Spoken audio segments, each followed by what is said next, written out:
If you're looking to build a SOP library with task dependencies, and you want a clear, fast, no-fluff guide, you're in the right place. I've tested all the most popular software out there, and in this tutorial, I'm going to show you exactly how to create a streamlined SOP library where tasks automatically follow each other in the right order.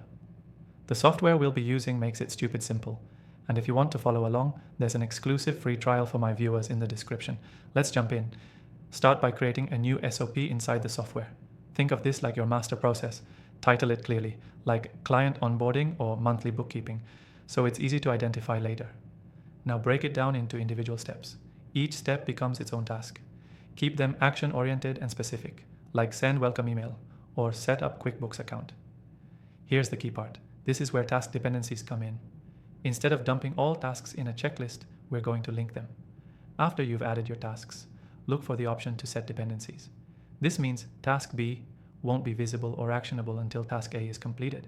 Dependencies keep your team focused, reduce overwhelm, and make sure things happen in the right sequence, especially when you're handing off tasks between team members. For example, if step 1 is client signs contract and step 2 is kickoff call, set the kickoff call to only unlock after the contract is signed. That way your SOP doesn't just sit in a folder, it flows in real time. Most people mess this up by either overcomplicating the SOP or forgetting dependencies entirely. But with the right software, all of this is drag and drop easy. Just click on a task, set its trigger, and move on. And yes, you can even assign tasks to different people and set due dates that calculate automatically based on the previous step's completion. Huge time saver. Once your SOP with dependencies is done, save it as a template.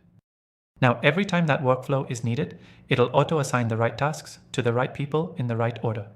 And here's a pro tip. Group your SOPs into categories like marketing, operations, HR, so your library is easy to navigate. This becomes gold when you're scaling or onboarding new hires. Key takeaway: a strong SOP library with task dependencies gives you repeatable, stress-free workflows that don't fall apart when one person is out of office. It brings structure, clarity, and speed to your operations.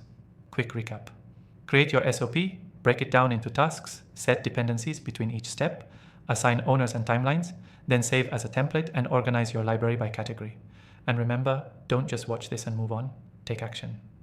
I recommend using the exclusive free trial link in the description to follow along and actually build your first SOP with task dependencies today.